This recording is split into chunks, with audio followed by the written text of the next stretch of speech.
তো ভিউয়ার্স, এই গরমে যদি এই ধরনের একটা কোল্ড কফি থাকে তাহলে তো বলার অপেক্ষাই রাখে না। আসসালামু আলাইকুম ভিউয়ার্স, কোল্ড কফি বানিয়ে দেখিয়ে দিচ্ছি। তার আগে দুধটাকে রেডি করে নিব। আমি এখানে 3 জনের জন্য কোল্ড কফি বানিয়ে নিব, আর তার জন্য আমি এখানে 1 বাটি গুঁড়ো দুধ দিয়ে দিলাম। আর এই 1 বাটি দুধ দিলাম এই কারণে, দুধ যাতে ঘন হবে, কোল্ড কফি খেতে কিন্তু বেশি মজা হবে। এখন দুধের ভিতরে চিনি দিয়ে দিচ্ছি 3 চামচ পরিমাণে। চিনি আর দুধটাকে খুবই ভালো করে জাল করে নিতে হবে, একদম জ্বালাতে জ্বালাতে গাঢ় দুধ ভাব করে নিতে হবে। কারণ কোল্ড কফির ভিতরে যেহেতু আইস থাকে, তো সেই ক্ষেত্রে দুধটা একটু গাঢ় থাকলেই বেশি ভালো, যাতে আইসটা গলতে গলতে মানে কফিটা খেতে খুব ভালো লাগে।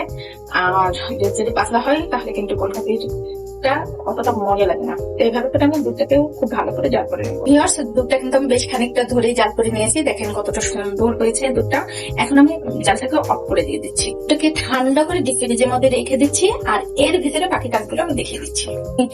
2টি গ্লাস নিয়েছি, আর গ্লাসগুলো ভিতরে আমি চকলেট দিয়ে আমি সুন্দর করে একটু ডেকোরেশন করে নেবো। দেখেন চকলেট গুলো আমি একটু লিকুইড করে নিয়েছি। আপনারা চাইলে কিন্তু বাজার থেকে চকলেট যে স্রাফটা আছে, স্রাফটা কিন্তু কিনে নিতে পারেন, তাতে কোনো সমস্যা না। যে কোনো ভাবেই কিন্তু আমরা ডেকোরেশন করতে পারি গ্লাসটাকে। জাস্ট গ্লাসটা চারপাশ দিয়ে এইভাবে করে দিলে খুব সুন্দর কিন্তু দেখা যাবে। দেখেন চকলেটের গ্লাসটাকে সাজিয়ে নিয়েছি। এখন আমি গ্লাস দুটিকে ফ্রিজের মধ্যে রেখে দিই, যাতে করে গ্লাস দুটি খুব সুন্দর ঠান্ডা হয়ে যায়। ভিউয়ার্স, আমি এখানে একটা গ্লাস নিয়েছি আর কফি নিয়েছি। আমি যেহেতু 3 গ্লাস কোল্ড কফি বানাবো, তো সেক্ষেত্রে 3 চামচ কফি নেবো। এখানে একটু বানাতে গেলে কিন্তু একটু কফির পরিমাণটা বেশি নিতে হয়। আর এখানে আমি ফুল 1 চামচ চিনি নিয়ে নিচ্ছি। এখানে প্রায় 2 টেবিল চামচ পরিমাণে একটু গরম পানি নিয়ে নিচ্ছি। তো দারুণ করে ফোমটা হয়ে গেছে।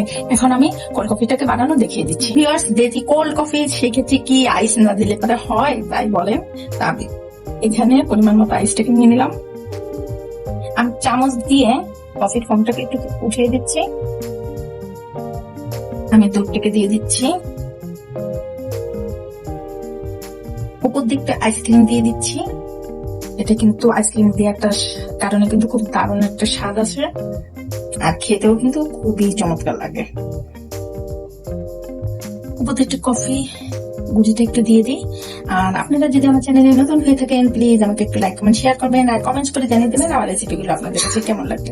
ইউটিউব থেকে দেখে থাকলে অবশ্যই একটু সাবস্ক্রাইব করে রাখবেন, ফেসবুক থেকে দেখে থাকলে লাইক ফলো দিয়ে রাখবেন, আর বেশি বেশি করে শেয়ার করে দেবেন আমার রেসিপিগুলো। তো ভিউয়ার্স, এই গরমে যদি এই ধরনের একটা কোল্ড কফি থাকে তাহলে তো বলার অপেক্ষাই রাখে না। তো ঠান্ডা ঠান্ডা কলিজা মন প্রাণ আত্মা করা একটা কফি, তো বাসায় একবার ট্রাই করেন, দেখেন সহজ পদ্ধতিতে কিন্তু আমি দেখিয়ে দিলাম। পর্যন্ত সবাই সুন্দর থাকবেন, ভালো থাকবেন। নেক্সট কোনো ভিডিও নিয়ে আবার সামনে হাজির হবো। আমার কফিটা কেমন লাগে আমাকে কমেন্টস করে অবশ্যই জানিয়ে দিবেন। খুবই মজাদার এবং সুস্বাদু একটা কোল্ড কফি, বাসায় একবার ট্রাই করবেন এই গরমে। আর যাকে বানিয়ে দিবেন সে কিন্তু একদম মানে পাগল হয়ে যাবে। তো পর্যন্ত ভালো থাকবেন, বেশি বেশি করে আমার ভিডিওগুলি শেয়ার করবেন। আল্লাহ হাফেজ।